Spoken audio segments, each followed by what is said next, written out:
Dime package on 2nd and 10. Jackson loses the ball. Pop free. The ball still rolling around. The Giants jump on it. Thibodeau with the strip. Big Blue with a big play.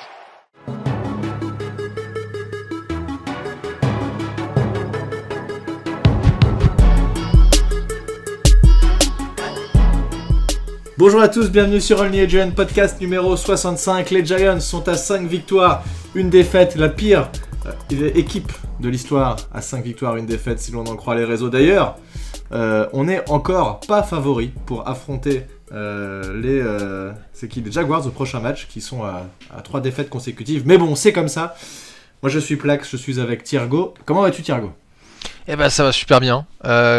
C'était quand même plus sympa la semaine dernière de faire notre petit podcast en direct à la sortie du stade, Ouais. même si c'était un peu brouillon. Mais bon, on est à nouveau dans le confort de sa maison, devant l'ordinateur, Ouais. avec les stats et tout. Voilà. On est plus au calme que dans le Airbnb à l'arrache, complètement fatigué, la gueule enfarinée après le match de ouf. Ouais. Je te confirme que c'était brouillon. Hein. J'ai réécouté, on dit tout et n'importe pareil. quoi dans tout le désordre. On se plante bien. On sait même pas qui sont les joueurs, on s'est trompé sur le 2e et le 3e TD, enfin bref. C'était le bordel, mais c'est pas grave, c'était dans le feu de l'action. C'était par contre très, très chiant à monter, je te le dis. Plus chiant qu'un podcast normal. Mais bon, écoute, c'est comme ça. En tout cas, on revient avec une version du podcast plus classique, mais en tout cas, encore avec une victoire. Et donc ça, écoute, je sais pas quoi dire, hein, on va en parler. Victoire mais... inespérée. Bah, c'était déjà inespéré la semaine dernière, et là c'est encore inespéré de battre Lamar Jackson, donc bon, écoute, on va en parler. En tout cas, avant ça, je voulais te donner quelques noms. Je voulais te parler de Vincent Scholler, de Freakazoid, de Guillaume D, de Yann TBO. Je pense que d'ailleurs c'est le Yann à qui on avait bu des bières à Londres, c'est bien lui. Exactement. Et Ouais. Nitty Sims, qui est un fan des Giants devant l'éternel. Qui sont ces personnes et pourquoi est-ce qu'elles sont extraordinaires ? Eh bien, ce sont tout simplement... Alors déjà, ce sont des personnes extraordinaires puisqu'ils supportent les Giants, mais ils sont d'autant plus extraordinaires qu'ils supportent Only a Giant Podcast via notre Patreon, dont on vous parle de temps en temps, hein, patreon.com/Only a Giant Podcast. Donc, encore une fois, on vous remercie beaucoup, ladies and gentlemen. Alors, je crois que dans la liste que tu m'as donnée, il n'y a que des gentlemen pour Oui. les contributions. Et comme on le rappelle à chaque fois, sur Patreon, vous ne pouvez faire que des contributions par abonnement mensuel, mais ça ne veut pas dire que vous êtes obligé de rester abonné plusieurs mois. Vous pouvez très bien juste faire une contribution un mois, attendre d'être débité et puis arrêter. Après, je sais qu'il y en a qui régulièrement nous font des petites contributions mensuellement, donc on les remercie. Ça nous aide beaucoup. Et d'ailleurs, j'en profite aussi pour saluer tous les fans des Giants et même de la NFL plus globalement qu'on a rencontré la semaine dernière à Londres. C'était vraiment très très cool de faire votre connaissance de visu et de boire quelques bières avec vous. Certains nous ont même offert des coups à boire, donc ça fait très plaisir. C'est On pense à Master, hein, qui nous a dit je suis pas encore dans le Patreon, mais je vous paye un coup à boire, ça servira à quelque chose aussi. Et effectivement, merci beaucoup. C'est aussi utile. Voilà, donc si vous ne l'avez pas vu, vous pouvez toujours retourner voir la vidéo de vlog où on a mis pas mal d'images, on a essayé de vous montrer, je vous l'avais dit qu'on essaierait de partager au maximum ce qu'on a vécu là-bas, donc en plus ça s'est bien terminé, c'était complètement fou. Expérience incroyable, c'était le 2e match que je voyais à Londres, mais clairement ce qu'on a ressenti sur ce match-là était bien supérieur au match de 2016 contre les Rams. Où on a été objectivement, sportivement, c'était un très beau match à voir puisqu'on avait avec nous des amis qui n'étaient ni pour les Giants ni pour les Packers et qui ont passé un super moment. Non, et puis j'ai écouté pas mal, tu sais qu'on écoute des podcasts, etc., pas mal qui disaient que pour eux, en tant que fans Giants, c'est un des matchs les plus forts qu'ils ont vécu depuis très très très très longtemps. Ah ouais. Et c'est vrai que d'être dominé comme ça et de rien lâcher, de voir l'équipe se battre, de remonter et d'arriver à gagner le match à la fin en scellant le match avec un sac de Jiménez à la dernière seconde, voilà, c'est scénario un peu similaire d'ailleurs à ce qui s'est passé c'est ce que j'allais dire, on a presque l'impression que tu décris le match des Ravens à quelques détails près. Même pas. Est-ce que, justement, écoute, on va en parler de ce match des Ravens.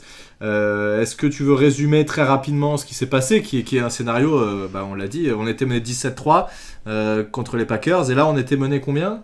On a été mené 20-10, non ? Je sais plus combien on a été mené. Non, en fait, à la mi-temps, on était à 17. C'est-à-dire que le premier quart-temps, il s'est pas passé grand-chose. Enfin, c'est-à-dire que les Ravens ont plusieurs fois fait des drives assez longs, tandis que nous, on rendait ballon facilement, mais personne ne marquait.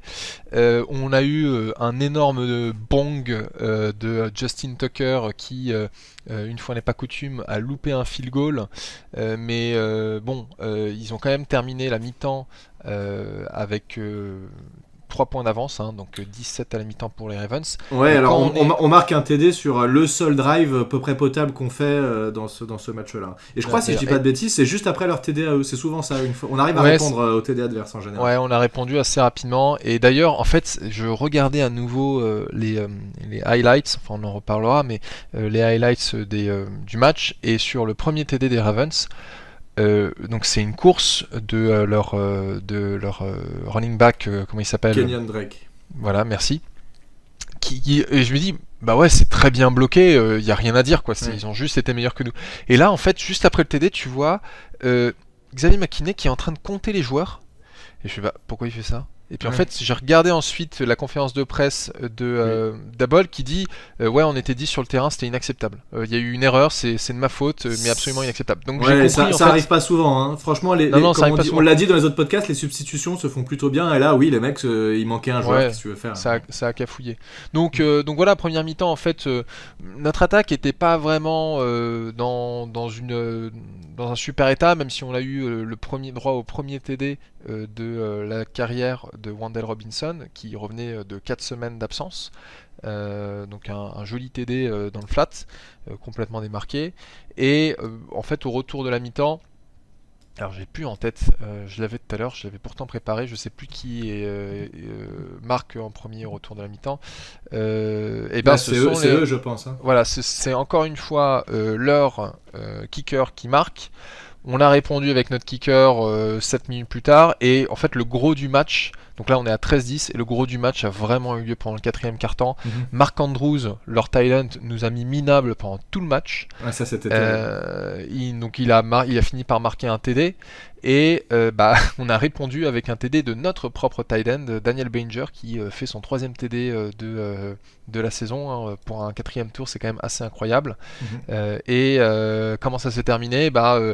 Snap foiré des Ravens, Lamar Jackson qui court dans tous les sens, qui envoie le ballon, et paf, première interception de la saison pour les Giants de Julian Love, qui remonte le terrain à une quinzaine de yards de l'end zone, et à moins de 2 minutes de la fin, et c'est Saquon Barkley qui a justement marqué un TD d'un yard, après qu'on se soit fait nous-mêmes intercepter. Daniel Jones s'est fait intercepter dans l'end zone, mais l'interception a été annulée pour interférence de passe. Oui, alors je pense que l'interférence bousille pas mal le tracé, et je sais pas ce qu'il en est de la passe derrière, mais voilà, effectivement, on est tellement proche, et cette interception nous met à 1 yard de la end zone, puisque une interférence de passe dans la end zone, c'est ça, on se retrouve à 1 yard, et puis course de Barkley qui veut sauter par-dessus tout le monde, et puis finalement le trou est ouvert, donc il saute, mais il n'y a pas trop besoin.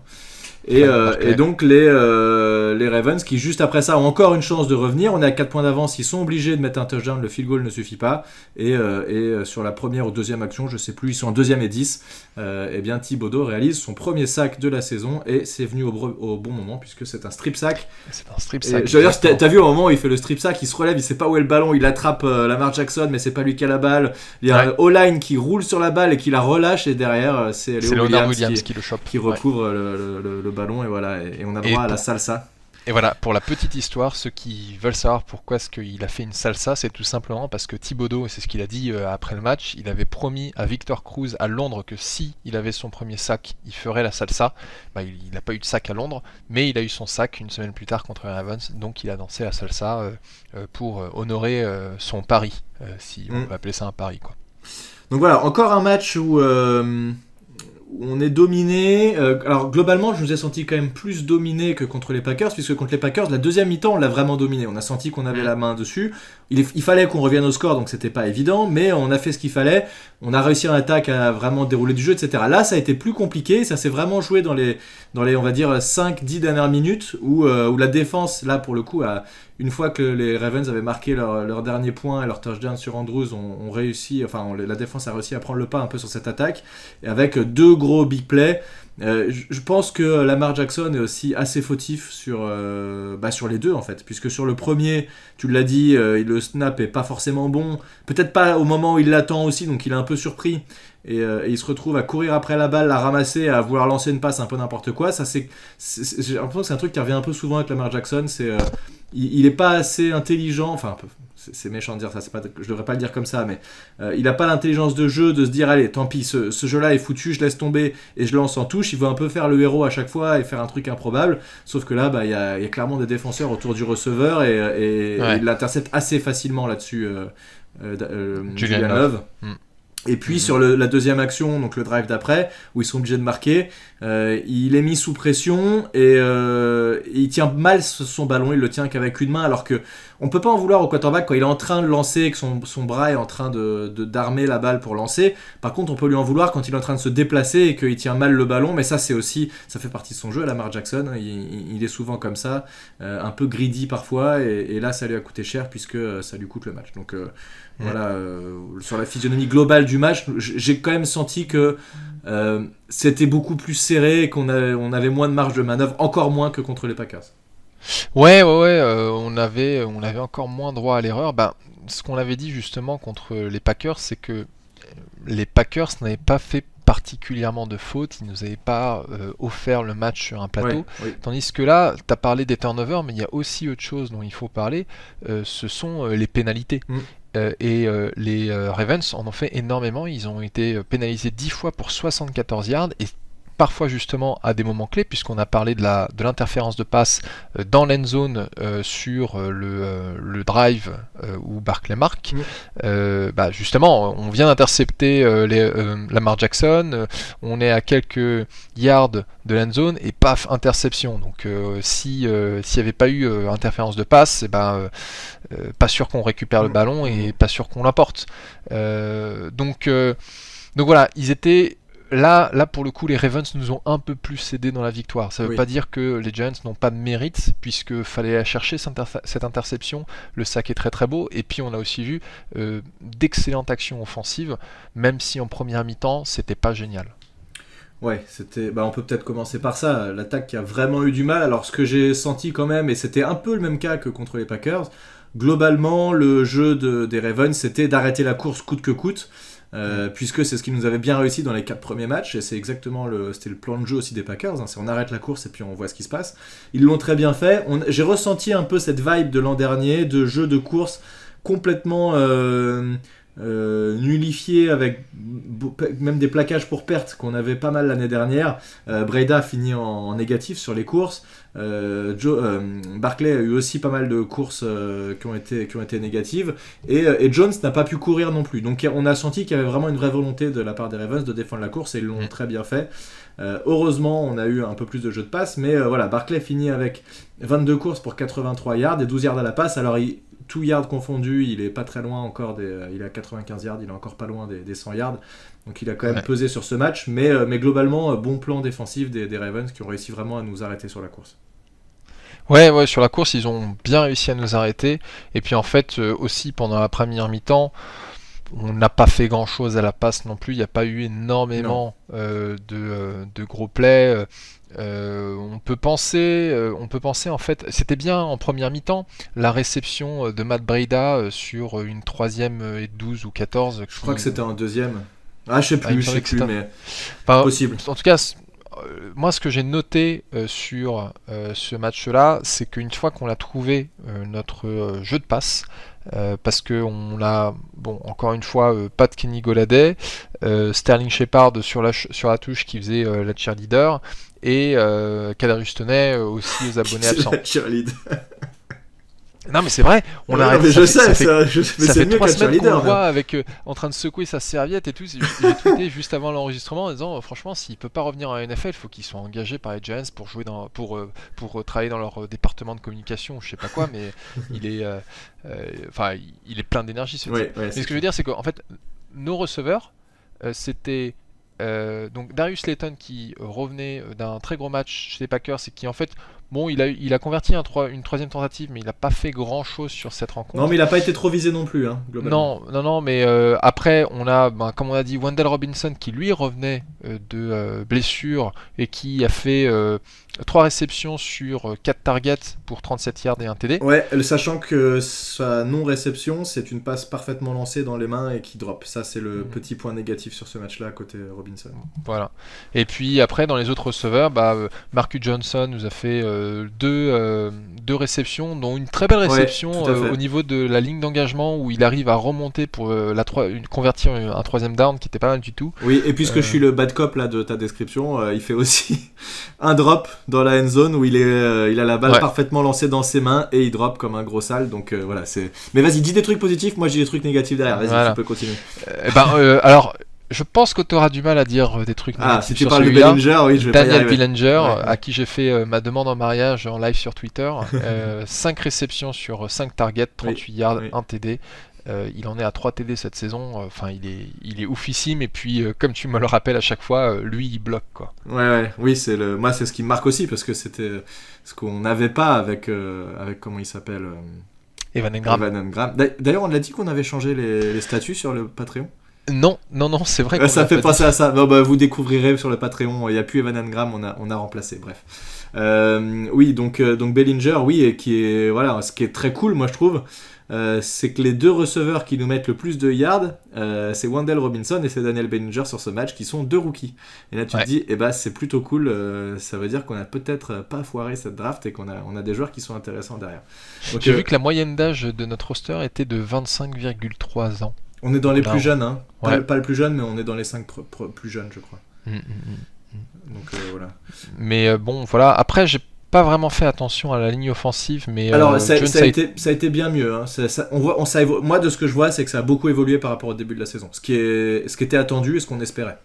Jones a été saqué quand même 4 fois. Hein. Alors, il a été saqué 4 fois, mais c'est aussi de sa faute. Il y a 2 sacs pour moi qui sont de sa faute. Le premier sac, c'est de sa faute. Ça, c'est. J'ai posté un truc sur Twitter où en fait, il y a un mec qui explique pourquoi est-ce que c'est de la faute de Jones. J'ai trouvé ça très intéressant. Mais bon, les autres, il y en a un deuxième qui est de sa faute aussi, où je sais pas pourquoi il y a plein de places et on dirait qu'il court vers le seul défenseur qui est à côté de lui. Enfin, très bizarre. Donc il y en a 2 pour le coup qui sont pour lui. Après, si on peut parler de Jones globalement. Je trouve qu'il fait. Alors, à part ce manque peut-être d'awareness un peu dans la poche où là il a pas pris les meilleures décisions, je trouve que globalement il fait un très bon match. Et c'est dans la continuité de ce qu'il avait fait à Londres. C'est des matchs qui sont sérieux. Il est fini à 2 touchdowns pour 0 interception. Il a un quarterback rating de 112, donc ce qui est très bien. Hein, 19 passes complétées sur 27. Globalement, alors on entend ça et là sur les réseaux sociaux qu'il n'a pas le niveau NFL, à peine niveau remplaçant. Voilà, c'est des choses qu'on entend, qu'on voit, qu'on lit. Je tiens à préciser que Victor Roulier n'est pas les réseaux sociaux. C'est des choses qu'on entend, voilà, je n'en dis pas plus. Et j'ai regardé un peu d'autres stats quand même pour voir un peu ce que valait Jones sur l'ensemble de la saison. Il est à 67% de passes complétées. Alors oui, en termes de yards, il n'a pas mis 8 milliards, etc., c'est sûr, mais c'est pas le jeu non plus. Et il n'a pas les receveurs pour. Mais en termes de passes complétées, ça c'est déjà peut-être un peu plus intéressant. Il est dans le top 10, je crois qu'il est 9e ou 10e en termes de passes complétées avec 67%, donc ça c'est plutôt très intéressant. Un truc qui est plutôt côté O-line mais aussi dans le schéma de jeu, c'est qu'en temps pour lancer, en moyenne, il a 3,01 secondes, ce qui le place dans les 4 meilleurs joueurs pour lancer. Et là, quels sont les autres joueurs qui sont dans les meilleurs... c'est pas forcément toujours grâce à eux, mais dans les joueurs les QB qui ont le plus de temps pour lancer, c'est Justin Fields et c'est Lamar Jackson. En fait, ce qu'on se rend compte, c'est que souvent les QB qui ont le plus de temps de lancer, c'est là où ça se joue avec beaucoup de feintes et des QB qui peuvent courir. Forcément, les défenseurs sont obligés de respecter un tout petit peu plus et peuvent moins rusher le QB, donc ça peut aussi s'expliquer par ça. Justin Fields et Lamar Jackson, c'est deux QB qui font aussi beaucoup de feintes et qui peuvent beaucoup courir. Fields, notamment, est vraiment capable d'échapper à la pression, même s'il est mauvais pour quasiment tout le reste. Donc ça c'est bien et c'est aussi une bonne nouvelle pour la O-line, forcément c'est un boulot aussi de la O-line. Et un truc que j'ai trouvé intéressant, que j'ai trouvé sur le site Next Gen Stat, qui est fait par la NFL, c'est en expected completion, donc les passes complétées attendues par rapport à ce qu'il est censé réaliser, eh bien il est 4e meilleur, et donc et ça le place dans le tout haut de la ligue. Alors ça veut pas tout dire, tout peut pas se jauger par rapport à ça, mais c'est quand même très intéressant. Et dans les derniers, on a par exemple Baker Mayfield ou on en parlait juste avant, Justin Fields. Donc voilà, c'est juste pour info. Mais il y a des stats au-delà des stats classiques qu'on voit un peu partout qui sont quand même plutôt à son avantage. Non, mais c'est bon. C'est vrai qu'il lui manque le yardage sur ce match, mais bon, il fait le taf. C'est son 4e comeback en 6 matchs. Ça c'est assez ouf. Hein. Et d'ailleurs, il y a un journaliste qui a posé la question à Brian Daboll. Il fait ouais, encore un. Hein. Ça commence à faire beaucoup. C'est en mode, vous voyez. Comme si c'était du hasard, voilà. Ouais. Ça fait beaucoup pour du hasard. C'est ça qu'il veut dire en fait. Ouais, ça fait beaucoup pour du hasard. Alors avant qu'il y en ait qui parle du fait qu'il ait fait un fumble, oui il a perdu un fumble sur ce match, mais en fait on est à 2 secondes de la fin de la mi-temps et il est juste en train d'essayer de trouver un moyen de faire une Hail Mary pass, donc aucun enjeu de ce côté-là. C'est sûr que ça fait moche sur la fiche de stats, mais bref, on s'en fout. Mais ce qui est sûr, c'est que là, Jones et Barkley sont en train de rendre la vie un peu difficile pour Joe Shane s'il continue à ce rythme-là. Ouais. Parce que qu'est-ce que tu fais ? Ouais, voilà, qu'est-ce que tu fais si sur toute la saison c'est que comme ça avec Jones et Barkley ? Bon, on en parlera peut-être une autre fois, mais ce sont clairement les 2 joueurs qui tirent cette attaque vers le haut, qui font énormément pour l'équipe. Sans eux, on les gagne pas ces matchs. Alors sans la défense non plus, on les gagne pas les matchs. Mais si t'as que la défense, tu marques pas de points. Donc, je pense qu'on en parlera dans le podcast d'intersaison. Ce sera une bonne. Ah ouais, il y aura de quoi dire. Alors juste petite correction, c'est pas les expected completion, c'est les completion percentage above expectation. Donc en fait, il y a un pourcentage de complétion, je l'ai dit, qui est 67,3 Daniel Jones, et il calcule d'une manière ou d'une autre les expected completion percentage, donc qu'est-ce qui était attendu, et là on est à 64,7, et donc Daniel Jones est à 2,6% au-dessus de ce qui est attendu, donc c'est là où il est plutôt très bon. Oui, on en parlera de ça, t'as raison, ce sera un bon sujet à aborder, mais c'est clair qu'il va falloir se gratter la tête pour voir est-ce qu'on leur sort le gros contrat ou pas, quoi. C'est ça en gros la question. C'est un bon problème à avoir. Mais c'est un problème pour un prochain épisode. Ouais. Et voilà, t'as vu ce teasing ? Ouais, c'est incroyable. Merci pour cette transition. Voilà, sur l'attaque, je sais pas s'il y a d'autres choses que tu veux dire. Pour moi, c'est à peu près tout, hein, mais globalement, c'est une attaque en fait à 2 vitesses encore entre la première et la deuxième mi-temps. Oui. Enfin, on a une attaque qui cette année marque beaucoup plus. Alors, je crois qu'ils le disent pendant le match. Hein, oui. Il y avait sur les 130 points et quelques qu'on a marqués dans la saison, en tout cas. Peut-être sans compter ceux du match de Raven, il y en avait plus de 70, donc plus de la moitié qui ont été enregistrés en deuxième mi-temps. Donc il y a encore un peu de travail, mais du côté de l'escouade de Kafka. Mais en tout cas, si on s'intéresse au play calling de Kafka, encore une fois, tu vois, contrairement à Jason Garrett où on était capable de prédire ce qui allait être annoncé, là on voit des trucs différents à chaque match, à chaque situation. C'est ultra varié et ça fait et ça marche quoi. C'est pas que du gadget, ça marche vraiment. Oui, tout à fait. D'ailleurs, il y a eu un super jeu qui, à mon avis, aurait pu. Ça se joue à pas grand chose pour que ça gagne plus de yards. Je sais pas si tu l'as vu. Peut-être que j'en ferai une vidéo de ce jeu-là. Je crois c'est en deuxième mi-temps, je crois. Quand on va marquer le TD. Tu as Saquon Barkley qui est à côté de Daniel Jones et d'un coup ils switch, ils se décalent tous les deux et c'est Saquon Barkley qui passe QB et Daniel Jones qui passe running back et là ils font un petit jeu feinté et au final c'est Daniel Jones qui finit par lancer le ballon après une remise de Saquon Barkley et une feinte de Rivers. Je sais pas si tu t'en souviens de ce jeu. J'en ferai une petite vidéo, je pense. Ça mérite le coup d'être vu, mais voilà. Mais en tout cas, des jeux comme ça, il y en a à chaque semaine des différents. Tu l'as dit, c'est assez ouf. Mais en fait, je pense que alors, c'est peut-être aussi l'avantage d'avoir un coordinateur offensif qui est jeune et qui en est à son premier poste. Alors je pense pas que Brian Daboll lui laisse carte blanche sur tout. Il doit quand même être sur son dos à lui dire ok, ça passe pas. Mais en tout cas, il tente plein de trucs et pour l'instant ça porte ses fruits, donc j'ai hâte de voir la suite. Ouais, complètement. Et t'as entendu l'audible Andy Reid? Oui, ça m'a fait rigoler. Ouais, c'est clair. Andy Reid. Et juste un truc, parce que tu parlais du coaching, on a aussi, très intéressant, ça c'est un truc qui est arrivé en toute fin de match. On est à 24-23, on a la possibilité de marquer, et donc de passer très largement devant, mais de redonner la balle aux Ravens. Alors si... Non, on est à 24-20. Hein. Pardon, 24-20. On a la possibilité de marquer et de donner la balle aux Ravens. Même si les chances sont très très très faibles qu'ils reviennent, ça voudrait dire qu'ils doivent marquer un touchdown, récupérer la balle et encore remarquer derrière. On n'a pas envie de faire ça. Tout ce qu'on veut, c'est gagner le match. On n'est pas là pour... si tu gagnes le match d'un point, c'est mieux que d'avoir marqué 50 points et d'avoir perdu. Donc effectivement, on aurait pu dépasser les 30 points, enfin, dans la saison. Mais c'était pas le but. Et donc, on a vu Saquon Barkley slider et faire en sorte d'être plaqué à 1 yard de la end zone, même s'il avait obtenu le first down. D'ailleurs, c'était exceptionnel, ça de réussir à obtenir le first down. Il a obtenu le first down et il avait personne pour l'arrêter pour le touchdown. Il pouvait aller marquer tranquillement, mais il restait, je crois qu'il y avait 2 yards entre le first down et le touchdown, et il slide pile à cet endroit-là. Donc le but est évidemment de laisser s'écouler la montre, et donc ils l'ont dit, ils en avaient parlé avec Daboll. Si jamais tu gagnes un first down, tu te couches et tu gagnes du temps.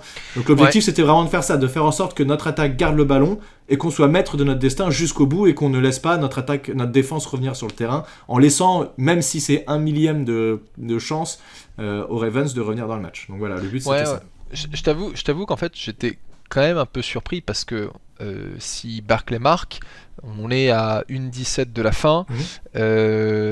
Admettons que Graham Gano loupe son extra point, on est à 10 points d'avance. Oui, et s'il le met, on est à 11 points, ça veut dire 1 TD, ça veut dire 2 TD obligatoires, c'est quasi impossible. Voilà, donc en fait, pour moi, c'était 11 points assurés, Barkley qui est content parce qu'il a marqué un TD, donc après, je comprends la logique, et Barkley, manifestement, était d'accord sur ça, puisque justement, quand il a eu les 5 premiers yards sur first down, il est directement allé voir Daboll pour en discuter, et donc ensemble ils se sont dit on fait comme ça pour faire tourner la montre. Au final, tu vois qu'en effet qu'on gagne 31-20 ou 24-20, ce qui est surtout important, c'est qu'on les gagne, et ça montre justement à quel point Barkley est plus orienté sur le collectif que sur l'individuel. Ça, on s'en doutait, on le savait déjà de la part de Barkley, puisque c'est un type avec une personnalité vraiment très positive.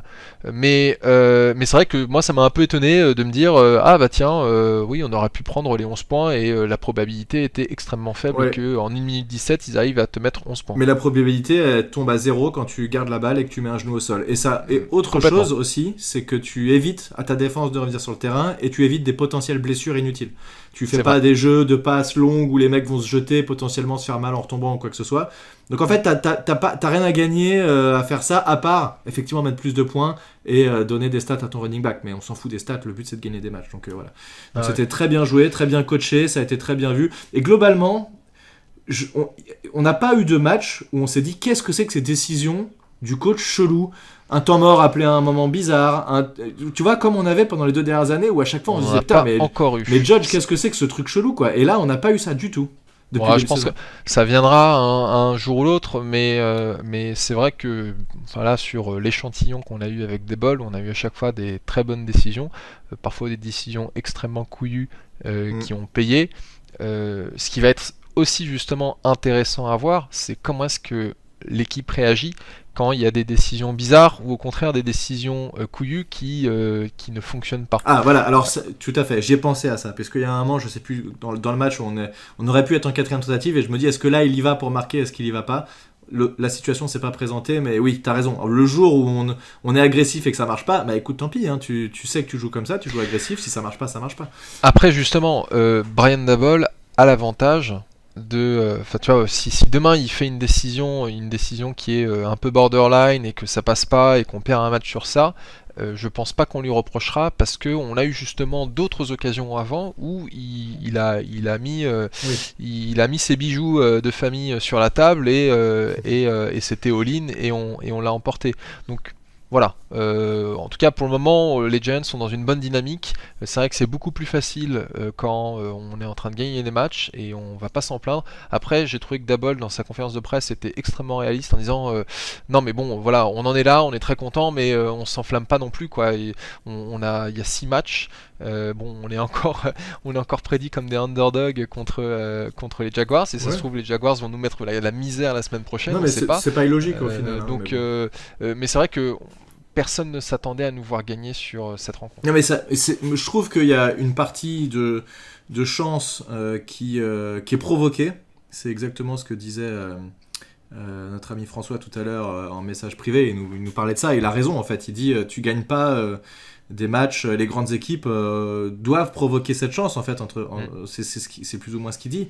Et voilà, il faut le faire. Et c'est vrai que on était les années précédentes trop passifs à se dire on jouait beaucoup trop conservateur et à aucun moment on provoquait cette chance-là. Là on le fait, ça réussit. Oui, parfois ça ne réussira pas, mais c'est pas possible que ça ne réussisse jamais. Donc en tout cas là on fait ce qu'il faut, on essaye d'avoir au maximum notre destin entre les mains. Après c'est vrai que t'as pas envie de gagner tous tes matchs en étant mené de 10 points à 8 minutes de la fin. C'est pas possible et ça marchera pas tout le temps.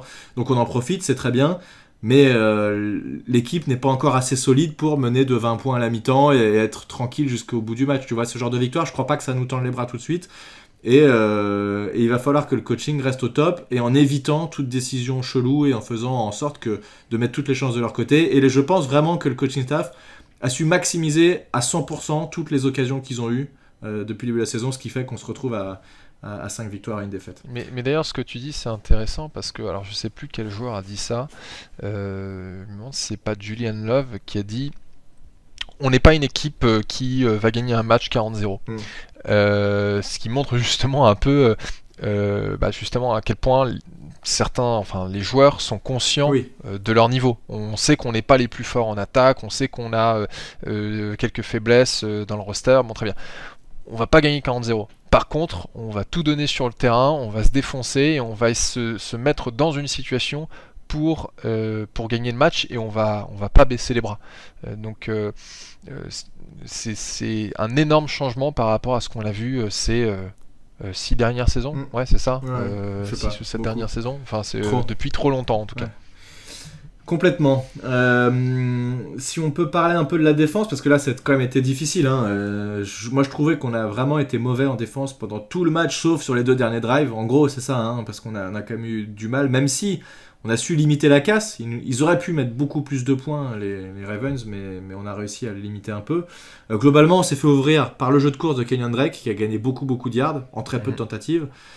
10 courses, 119 yards, un TD, dont une course de 30 yards. Et comme on l'a dit tout à l'heure, son TD, c'est sur une action où il nous manque un joueur.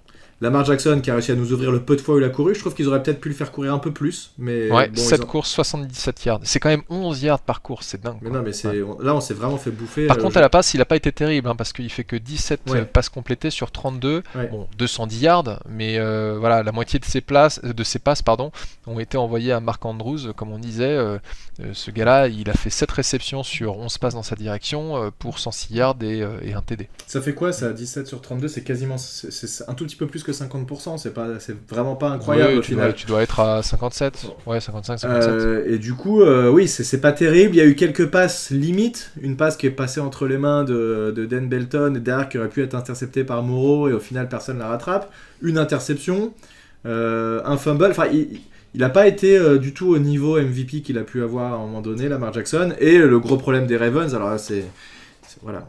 On n'est pas là pour parler des Ravens spécifiquement, mais je trouve qu'ils n'ont pas de receveur quand même, ça c'est compliqué. Et leur jeu il se fait sur leur tight end, ils ont Likely, ils ont Andrews, mais à part ça, c'est un peu vide leur jeu de passe quand même, et ils s'appuient beaucoup sur la course, donc c'est leur attaque qui est orientée comme ça, mais du coup derrière, c'est voilà. Être receveur, ça fait 2 ans que je le dis, être receveur aux Ravens, ça a l'air quand même vachement chiant quoi. Oui, tout le jeu est centré sur Lamar Jackson, mais a raison, oui, il n'a pas été MVP pour rien. Non, et puis c'est très difficile de défendre sur lui. Plusieurs fois, il il y a Thibodeau qui lui met une main dessus, il arrive à s'échapper, on sait pas trop comment. Enfin, c'est frustrant en plus. Tu te dis putain, on va l'avoir, et finalement, il fait pouf, un petit gris-gris, et il est parti, il gagne 30 yards. Ça, c'est juste affolant, quoi. C'est vraiment très très relou.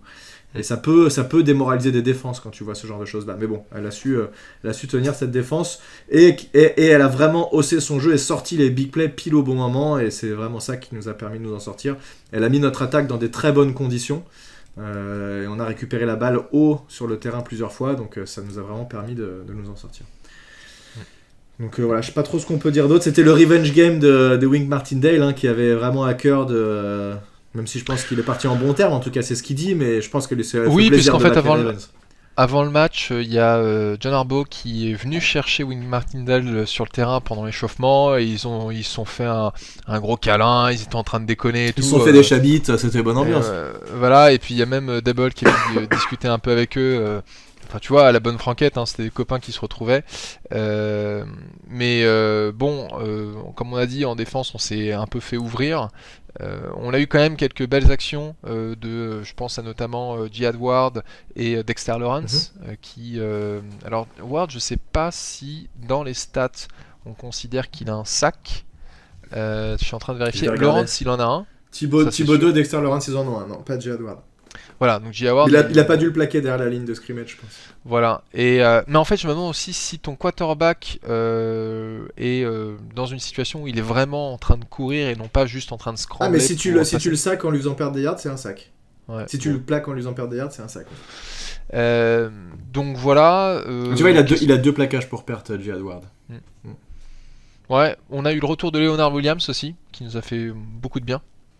Et puis, ouais, alors bizarrement, on prenait moins de yards à la course quand il n'était pas là, mais ça n'a rien à voir, hein, mais bon, c'est... Ouais. Ça solidifie quand même l'intérieur de la ligne. Voilà, il revient de blessure. On n'a pas parlé de Dexter Lawrence, mais il fait encore un match énorme, hein. Il fait un sac, il est monstrueux depuis le début de la saison, hein. Et puis avec Williams, on a vraiment un intérieur de ligne qui est très puissant. Ah ouais, non, d'ailleurs sur le sac qu'il fait, Dexter Lawrence, il y a double team sur Leonard Williams. Donc 2 joueurs qui prennent Leonard Williams, et Dexter Lawrence est en 1 contre 1 et il le paye cash direct. Donc ça fait plaisir. Il le fait tout en finesse parce que c'est un gros bonhomme, hein. On peut penser que lui il fait que de la puissance qui va à la force. J'ai reposté justement la vidéo sur Twitter dans l'après-midi. Tu vois, il est en train de faire son move et hop, ouais. il dégage son gars sur la gauche et puis il fonce sur Lamar Jackson. Mais le début de l'action, il le bull rush, il le pousse tout droit. Ouais. Et ensuite, il passe sur le côté, il met un rip et il arrive à les saquer derrière. Donc oui, il a de la technique quand même pour un mec de son gabarit. En tout cas, là, en 6 matchs, il est à 4 sacs. Et la dernière fois qu'il a eu 4 sacs, c'était 2020, sa deuxième saison.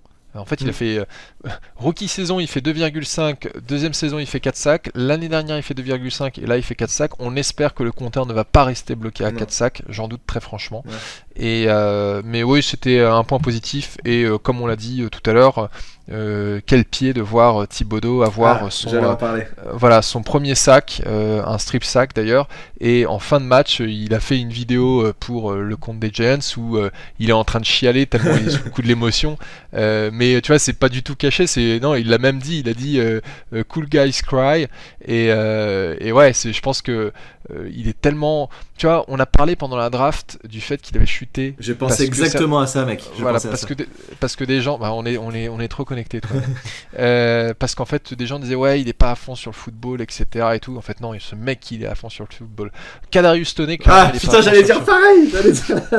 Attends, je te laisse parler parce que je te. Non mais vas-y, parle tout ça. De toute façon, tu tu dis ce que j'ai en tête. Non mais oui, c'est ça. Non mais voilà, rien d'autre à dire. Exactement. Bon. Donc. Bon voilà, donc en tout cas je pense que la conclusion de tout ça c'est que je peux continuer à faire le podcast sans toi puisqu'au final tu n'apportes rien. Et je rigole. Non mais bon voilà, je pense que sur la défense, enfin en tout cas pour ma part je pense pas à autre chose. Je suis en train de regarder T. Crowder qui a été un peu moins visible. Qu'est-ce qu'on a eu Jalen Smith qui a fait preuve encore une fois de beaucoup de vitesse, une action où t'as Jackson qui part sur le côté et il a quasiment couru aussi vite que lui, donc très impressionnant. Ça c'est vraiment un linebacker très rapide, donc il fait du bien Jalen Smith quand même surtout dans ce genre de match depuis qu'il est arrivé. Voilà, pas grand chose d'autre. C'était un match qui, voilà, on l'a dit, qui était moyen et qui la défense a su hausser le ton exactement quand il a fallu. Mais ça s'est joué à pas grand chose quand même. Parce qu'on aurait pu prendre 40 points, je pense que ça aurait été mérité aussi de la part des Ravens qui n'ont pas su conclure en end zone comme ils auraient pu le faire, quoi. Écoute, c'est comme ça. Tant mieux pour nous. Voilà, on est à 5-1.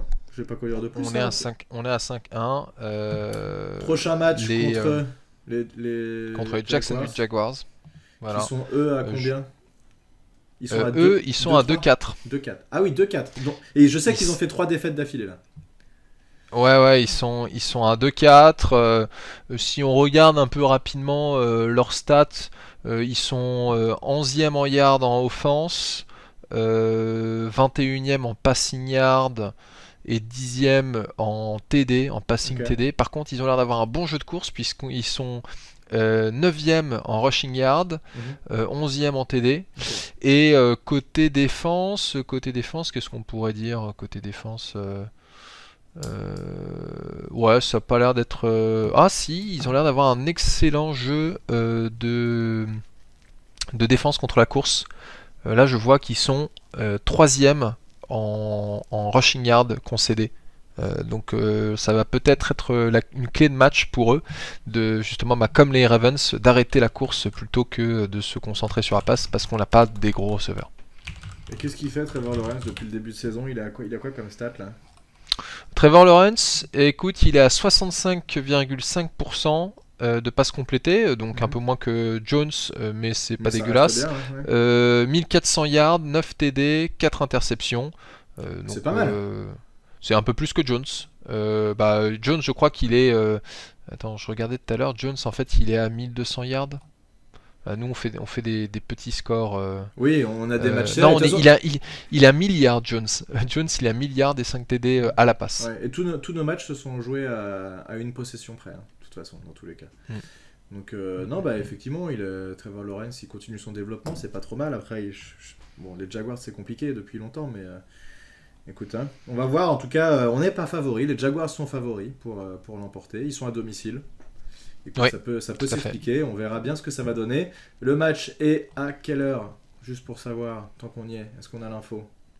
Il est à 1h de l'après-midi aux US, mais je sais pas si... Oui, mais attends, c'est pas ce week-end qu'on change, qu'on passe en heure d'hiver? Ah, j'en sais rien. Non, c'est pas... Non, c'est le week-end prochain. Donc en fait, c'est encore 7h du soir, mais tu sais, quand nous on passe en heure d'hiver, il y a une semaine où nos matchs tombent à 18h. Ouais, c'est vrai. Voilà. Et écoute, on va s'arrêter là. Merci à tous de nous avoir suivis. On se donne rendez-vous pour le match contre les Jaguars. Sera-t-on capable de tenir le rythme des Eagles, qui sont toujours invaincus, je le rappelle, et d'enchaîner une 6e victoire? Ce serait vraiment incroyable. En tout cas, on a déjà fait mieux que l'an dernier. La dernière fois, on avait dit on a fait aussi bien que l'an dernier. Maintenant, on a fait mieux. Donc tout va bien pour les Giants. On espère que ça va continuer sur cette voie. À la semaine prochaine, tout le monde. À plus, Sergo. Salut. Salut.